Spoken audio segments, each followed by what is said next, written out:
இங்கு நீ வா எந்தன் நெஞ்சில் பஞ்சம் வஞ்சம் நஞ்சே மிஞ்சும் உடல் வேறு வேறாகி உயிரை தந்தவளே நானே நாகம் நானே.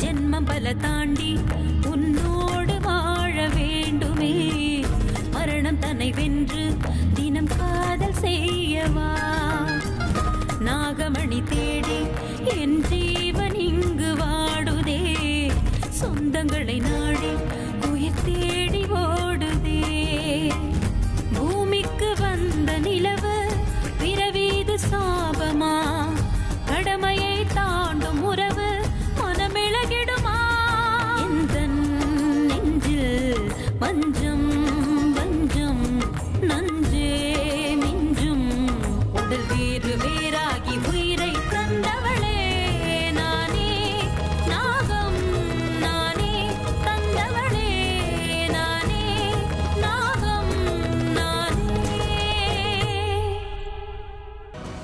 ஆமாண்ணா, நாம சாகடிச்சோம்ல அந்த நாகராஜா நாகராணி, அவங்க பொண்ணுதான் நாகராணி. அவதான் இப்ப நமக்கு பிரச்சனை கொடுத்துட்டு இருக்கா. உங்க பிசினஸ் பார்ட்னர் விஷ்ணுவோட பையன் அர்ஜுன்.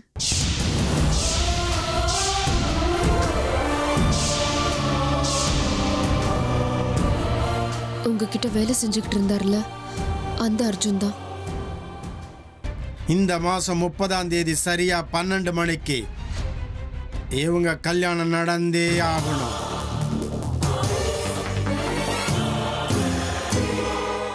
அப்படி நடக்கலன்னா இந்த பையனோட உயிருக்கு பெரிய ஆபத்து இருக்கு. பாபா,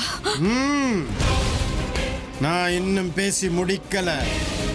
அது மட்டும் இல்லாம இனிமே இந்த வீட்டுல என்னென்னமோ விசித்திரமான சம்பவங்கள் நடக்க போற அறிகுறி தெரியுது. அதனால தான் நான் உங்களை தேடி இங்க வந்திருக்கேன். எந்த காரணத்தை கொண்டும் நான் சொன்ன அந்த நாள்ல 12 மணிக்கு இந்த பொண்ணு கழுத்துல அவன் தாலி கட்டணும். ஆனா அதை விட முக்கியமான ஒரு காரியம்,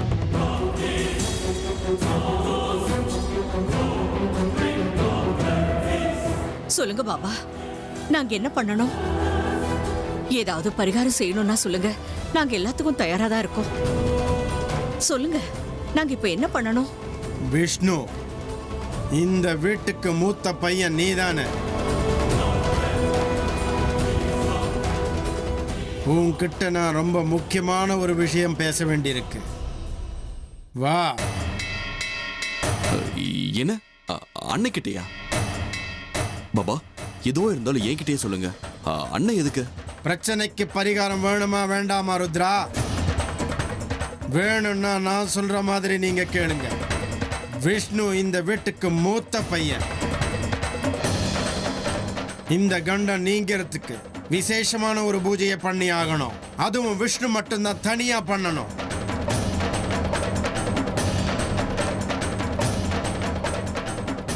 அத பத்தி நான் பேச வேண்டியது விஷ்ணு கிட்ட மட்டும்தான்.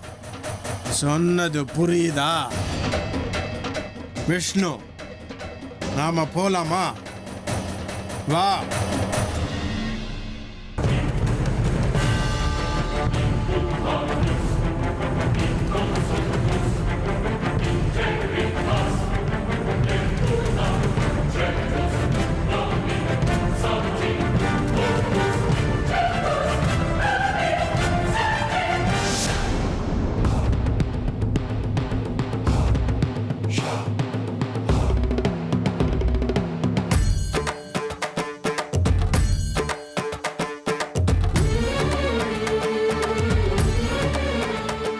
பிள்ளையார் சொல்லிய போட்டாச்சு.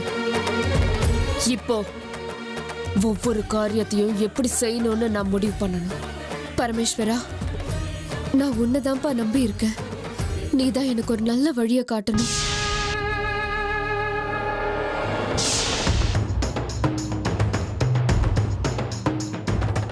அமிர்தா, சொல்லுங்க சித்தி.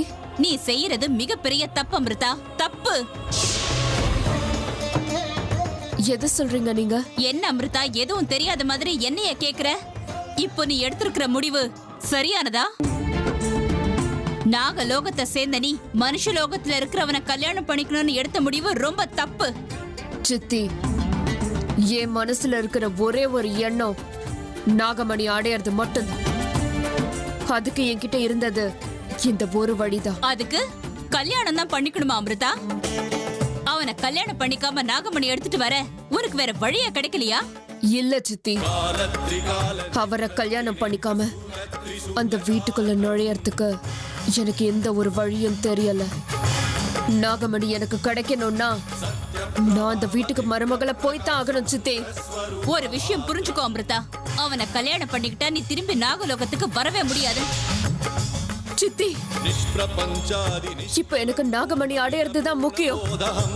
அது ஒண்ணுதான் என் லட்சியம். நாகலோகத்துக்குள்ள திரும்பி வரத பத்தி அப்புறம் யோசிக்கிறேன். இத்தனைக்கும் நான் அவரை கல்யாணம் பண்ணிக்க போறது நாகமணி அடையறதுக்காக மட்டும்தான், அவரோட சேர்ந்து குடும்பம் நடத்துறதுக்காக இல்ல. இருந்தாலும் அமிர்தா, பரவாயில்ல சித்தி, இது நானே எனக்காக தேடிக்கிட்ட பாதை. என்னோட லட்சியத்தை நான் அடையறதுக்கு எனக்கு சரின்னு பட்ட வழிய நான் இப்ப தேர்ந்தெடுத்திருக்கேன். இதுல சரி தப்புங்கிற கேள்வியே கிடையாது. என்ன நடந்தாலும் சரி, நாகமணியை எப்படியாவது அடையறது மட்டும்தான் என்னோட ஒரே லட்சியம். அந்த லட்சியத்தை நான் அடையறதுக்கு எதை செய்யறதுக்கும் நான் தயாரா இருக்கேன். கல்யாணம் பண்ணிக்கிறதுக்கும். என்ன மன்னிச்சிருங்க சித்தி, மன்னிச்சிருங்க. இந்த ஒரு விஷயத்துல மட்டும் உங்க பேச்சை மீறி போக போறேன். நான் அந்த வீட்டுக்குள்ள கால் வைக்க போறதே அந்த வம்சத்தை நிர்மூலமாக்குறதுக்காக தான். இன்னில இருந்தே, இப்போல இருந்தே இந்த காரியத்தை ஆரம்பிச்சுட்டேன். இந்த கல்யாணம் நடந்தே தீரணும். நிச்சயமா நடக்கும்.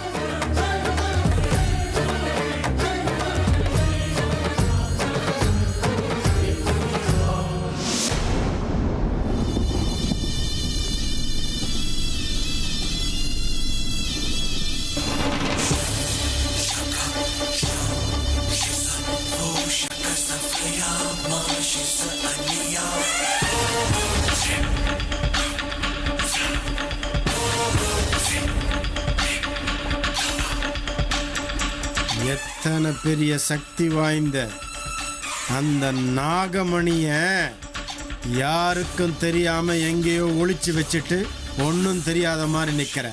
சபாஷ், உன்னோட தைரியத்தை பாராட்டுறேன். ஒண்ணுமே தெரியாத மாதிரி எவ்வளவு அப்பாவியா நிக்கிற நீ. பாராட்டுற, உன்னை பாராட்டுற. பாபா, என்கிட்ட ஏதோ பேசணும்னு கூட்டிட்டு வந்துட்டு எதுவும் பேசாம என்னையே பார்த்துட்டு இருக்கீங்களே, என்னாச்சு? இது வெறும் பார்வை கிடையாது விஷ்ணு, பூரிச்சு போய் உன்னை பார்க்கறேன். உன்கிட்ட ஏதோ விசேஷமான பிரகாசம் தென்படுது. அது உன் பக்கமா என்ன ஈர்க்குது. பாபா, ஆமா விஷ்ணு, இந்த வீட்டுக்குள்ள வரப்போற அந்த பிரச்சனைகளை நிவர்த்தி பண்ணணும்னா உன்ன மாதிரி பிரகாசமான ஆளை வச்சுதான் விசேஷமான பூஜை பண்ணணும். அதுக்காக தான் தனிமையில பேசணும்னு சொன்னேன். பாபா, அந்த பூஜை செய்யறதுனால நம்ம அர்ஜுனுக்கு, இந்த வீட்டுக்கு எந்தவித பிரச்சனைகளும் வராதுல்ல? ஜெய் மகாகாளி! இந்த பைரவன் நடக்காத விஷயத்த சொல்ல மாட்டான். நான் நடக்கும்னு சொல்லிட்டா அது நடந்தே தீரும். சரிங்க பாபா, நான் ருத்ரா 2 பேரும் வந்து பூஜையில உட்காந்துக்கிறோம். அவனே இந்த வீட்டு பையன் தானே. வேண்டாம், இந்த பூஜையை பிரகாசமா இருக்கிற நீதான் பண்ணி ஆகணும். உன் கூட யாராவது வந்தா இந்த பூஜைக்கு பலன் கிடைக்காது. அதனால நீ மட்டும் தனியா தான் வரணும். புரியுதா விஷ்ணு? சரிங்க பாபா, நீங்க சொல்ற மாதிரியே பண்றேன். பூஜை எங்க பண்ண போறீங்க? பூஜையை என்னோட ஆசிரமத்துல தான் பண்ணுவேன். இன்னைக்கு ராத்திரி சரியா 10 மணிக்கு நீ நான் இருக்கிற இடத்துக்கு வந்தாகணும். அதுவும் தனியா.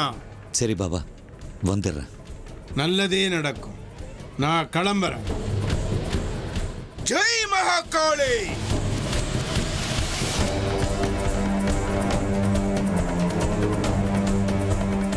வா, நாகமணியை எப்படி உங்ககிட்ட இருந்து பறிக்கணும்னு எனக்கு நல்லாவே தெரியும். முதல்ல உன் கதையை முடிச்சிட்டு அதுக்கப்புறம் நாகமணியை உங்ககிட்ட இருந்து எப்படி எடுக்கணும்னு யோசிக்கிறேன். வா வா.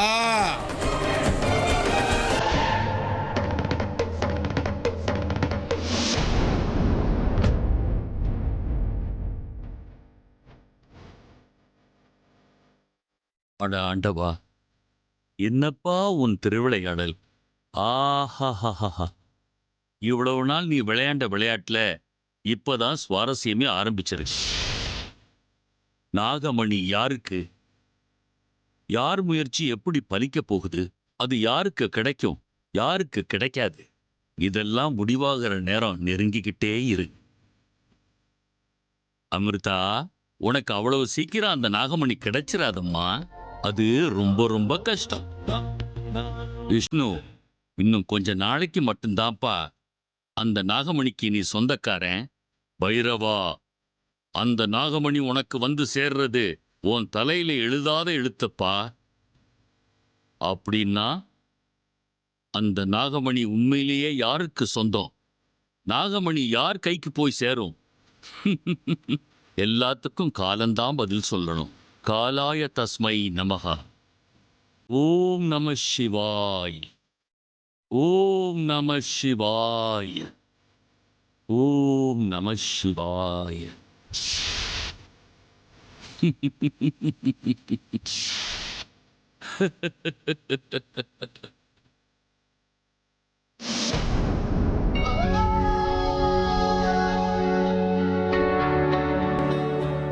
ராத்திரி நடந்ததெல்லாம் கனவா இல்ல நிஜமா? இல்ல நிஜ மாதிரியான கனவா? ஒருவேளை அது கனவா இருந்தா எனக்கு இதுக்கு அப்படி ஒரு கனவு வந்துச்சு. அமிர்தம் எனக்கு கிடைக்க மாட்டாங்கன்னு தெரிஞ்சும் எதுக்கு இந்த மாதிரி கனவுல எனக்கு வருது? இந்த மாதிரி கனவு எனக்கு மட்டும்தான் வருதா, இல்ல அமிர்தாவுக்கும் வந்திருக்குமா? எல்லாம் ஒரே கன்ஃபியூஷனா இருக்கு. மொத்தத்துல ஸ்வீட் கன்ஃபியூஷன்.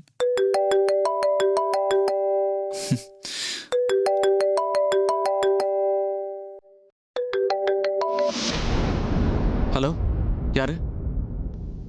நான் தான் அமிர்தா.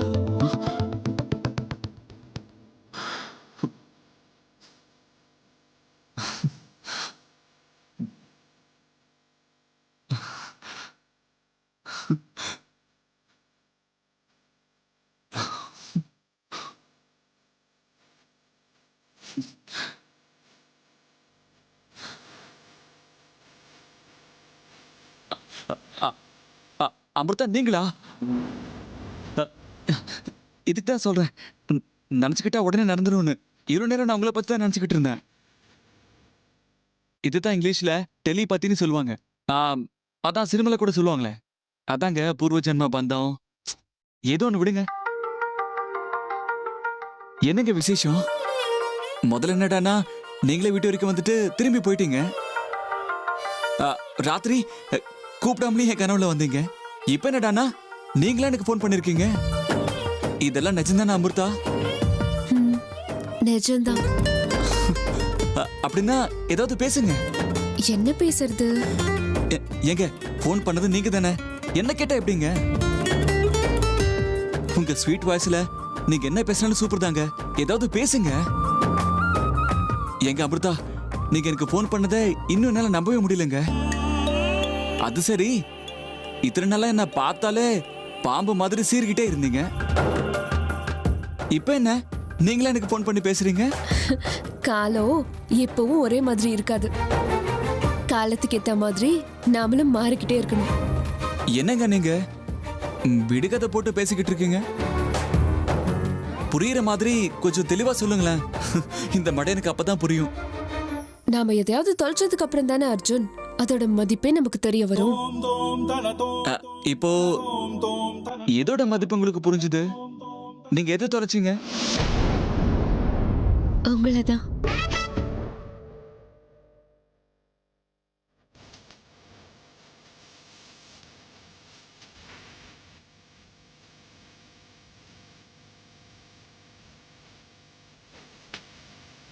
Hello hello.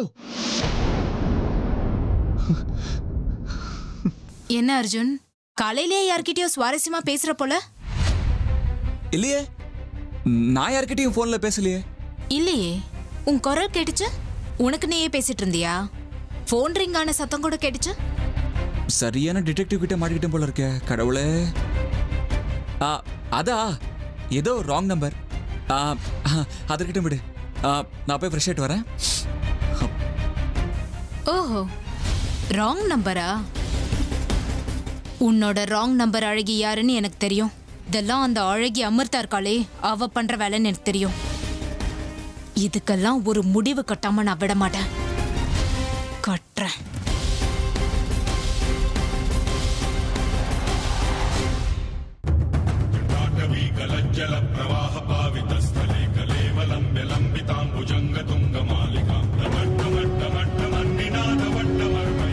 ஜெய் மகாகாளி.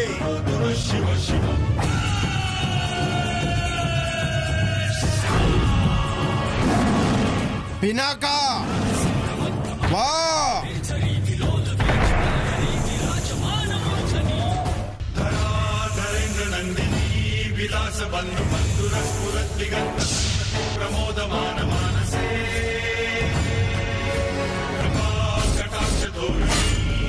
சொல்லுங்க பாபா, நான் உங்களுக்கு என்ன செய்யணும்? பினாகா, முதல்ல அந்த நாகராணி கூட சண்டை போட்டு நீ தோத்துட்டு வந்த. அதுக்கப்புறம் அந்த நாகராணியை நீ தோக்கடிச்ச. ஆனா அப்படி இருந்தும் அந்த நாகராணி தப்பிச்சிட்டான். அவ உன்னை விட சக்தி வாய்ந்தவ. இப்ப நான் உன்னை திட்டினா அதுக்கு எந்த பலனும் இருக்காது. ஏன்னா அதெல்லாம் முடிஞ்ச கதை. இப்ப நான் சொல்ல போறத கவனமா கேட்டுக்கோ. ஒரு முக்கியமான விஷயத்தை நான் சொல்ல போறேன். நல்லா கேட்டுக்கோ. சொல்லுங்க பாபா. நாகமணி இருக்கிற இடம் தெரிஞ்சிடுச்சு வினாக்கா. அதை எப்படியாவது நாம பறிச்சாகணும். இத்தனை நாள நாகமணியை ஒளிச்சு வச்சுக்கிட்டு இருந்த ஆளு இப்ப வந்துருவான். அவனை நாம பலவீனப்படுத்தி அந்த நாகமணியை அவங்கிட்ட இருந்து பறிச்சே ஆகணும். அது எப்படி முடியும் பாபா? ஏன் முடியாது பினாக்கா? அவன் நிராயுதபாணியா இங்க வருவான். கொஞ்சம் கூட தைரியம் இல்லாத ஒரு கோழை. அவனை பலவீனப்படுத்துறது பெரிய விஷயம் இல்ல. நாகமணி உங்க லோகத்தை சேர்ந்தது. நீயும் நாகலோகத்தை சேர்ந்தவன். அதை அடையறதுக்கு உண்டான விதி முறைகள் எல்லாம் உனக்கு தெரியும்ல. அதனால அந்த நாகமணியை அடையறதுக்கு நீ எனக்கு முழு ஒத்துழைப்பு தந்தாகணும். அதுக்காக தான் உன்னை இங்க கூப்பிட்டிருக்கேன். சொன்னது புரிஞ்சுதா? சரிங்க பாபா, என்னால முடிஞ்ச ஒத்துழைப்பை நான் உங்களுக்கு நிச்சயமா கொடுப்பேன். விஷ்ணு வரியா? வா வா.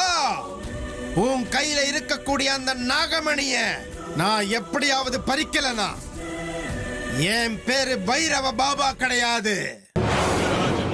வா. நாகமணிய நீ எப்படி காப்பாத்துறன்னு நானும் பார்க்கிறேன். ஜெய் மகாகாளி.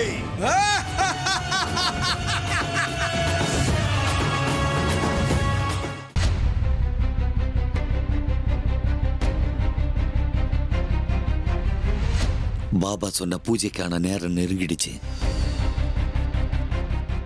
என்னை தனியா அவர் சொல்லியிருக்காரு. பூஜையை நான் தான் உட்கார்ந்து செய்யணும்னு சொல்லியிருக்காரு. ஆனா என் மனசுக்குள்ள எதுக்கு இவ்வளவு குழப்பம் ஏற்படுது? ஒண்ணுமே புரியலையே. தனியா போறது எனக்கு ஒன்றும் புதுசு கிடையாது. இருந்தாலும் இன்னைக்கு நான் தனியா போக கூடாதுன்னு என் மனசு சொல்லுது. என்ன பண்றது?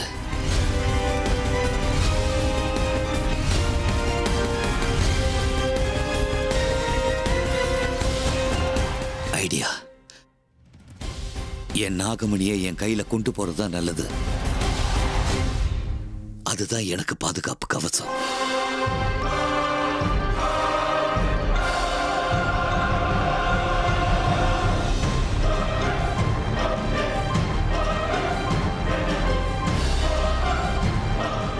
நாகமணி என்கிட்ட இருக்கிற வரைக்கும் நான் யாருக்கும் பயப்பட தேவையில்லை. யாராலையும் எனக்கு எந்த பிரச்சனையும் வராது. ஒருவேளை என் உயிருக்கு ஆபத்து ஏற்படுற சந்தர்ப்பம் வந்தாலும் இந்த நாகமணி என்னை காப்பாத்திடும். ஆமா, அதான் சரி. நான் பூஜைக்கு இந்த நாகமணியை எடுத்துட்டு போறதுதான் நல்லது. கண்டிப்பா எடுத்துட்டு போறேன்.